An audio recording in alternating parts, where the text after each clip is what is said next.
In the small town of Pinebrook, nestled among quiet hills and cozy homes, the disappearance of Emma Clarke shook the community to its core. Emma, a kind-hearted nurse at Pinebrook Memorial Hospital, had spent her entire life in the town, earning the trust and love of its residents. She was known for her unwavering dedication to her work and her quiet but strong presence. She'd never missed a shift, never showed up late. She was the type of person you could count on without question. So, when Emma didn't show up for work one morning and couldn't be reached, the town was immediately concerned. Pinebrook was a place where nothing bad ever seemed to happen, until it did. Sheriff Tom Bennett and his team quickly got to work, scouring Emma's house for clues. Her belongings appeared untouched. Her car was parked in the driveway. A cup of coffee sat half-finished on the kitchen counter, still warm. Nothing seemed out of place except for her absence. There was no sign of forced entry, no sign of a struggle. Her purse and phone were left behind, indicating she hadn't planned to leave, at least not willingly. The investigation moved quickly, and initially, there were no clear suspects. Sheriff Bennett reached out to Emma's coworkers, friends, and neighbors, all of whom described her as a model citizen with no known enemies. But the deeper they looked, the more inconsistencies appeared. Emma's best friend, Kelly Harper, shared that Emma had recently started seeing someone, a mechanic named Nathan Riley, who lived in a neighboring town. Emma had kept the relationship a secret, though Kelly had noticed Emma becoming more distant over the last few weeks. Nathan was described as quiet, perhaps even a little reclusive, but nothing about him seemed to raise alarms. Then, a startling discovery emerged, a letter. It had been tucked away in one of Emma's drawers, hidden inside an old journal. The letter, written in a bold, angry hand, accused Emma of betrayal and promised violent retribution. The author of the letter was unknown, but its words sent a chill through the investigation. Was this a random act of violence, or was Emma's disappearance the result of something far more personal? Sheriff Bennett turned his attention to Nathan Riley.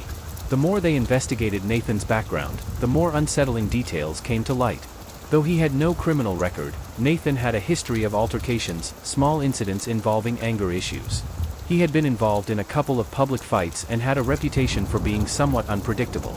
Most troubling was his reaction to Emma's disappearance. He seemed genuinely distraught at first, but his story began to unravel. Nathan claimed he had been at a bar the night Emma went missing, but when his alibi was checked, it didn't quite add up. Witnesses hadn't seen him there at the time he claimed. The sheriff's department began to suspect Nathan had been hiding something. Further digging uncovered troubling messages exchanged between Nathan and Emma. Some of the texts were tender and loving, but others revealed a different side, a side filled with jealousy, possessiveness, and anger. Nathan had grown obsessed with Emma, and when she began to pull away from him, his temper flared. As the investigation continued, more secrets about Emma's past came to light. She had once been in a violent relationship with Nathan's brother, James Riley, years earlier. Though Emma had ended things with James after an assault, she had never told anyone about it. She had kept it a secret, too embarrassed to share the details. It seemed that the Riley brothers had both become dangerously obsessed with Emma in their own ways. Sheriff Bennett's team had to dig deeper. Nathan's connection to his brother, and the toxic obsession both brothers shared, began to look like the key to the mystery.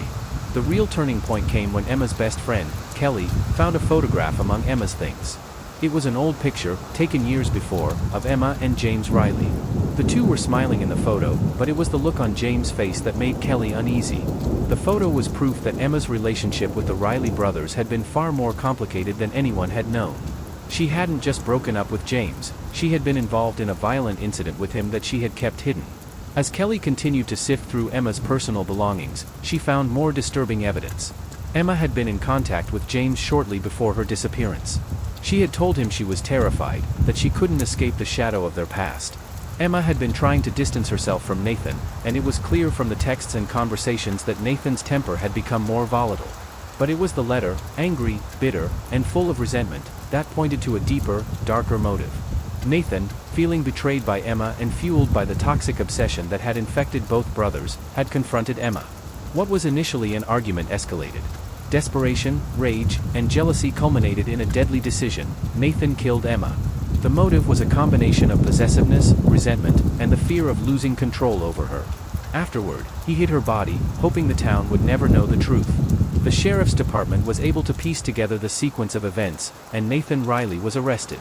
The small town of Pinebrook, devastated by the loss of one of its own, now had to come to terms with the ugly truth. Emma Clarke's death had been the result of a twisted and violent obsession that had been hidden beneath the surface of two brothers' lives. Nathan's trial was long and painful for the community, but it brought closure. Emma's family, though heartbroken, could finally mourn her properly, knowing the full extent of what had happened. Pinebrook, forever changed by the tragedy, became more vigilant. The quiet town that had once been a haven of peace now carried the weight of a dark secret, one that would never be forgotten. In the end, Emma Clarke's story became a somber reminder of the dangers that could lurk beneath even the most familiar faces, and how deep secrets could transform love into something far more dangerous.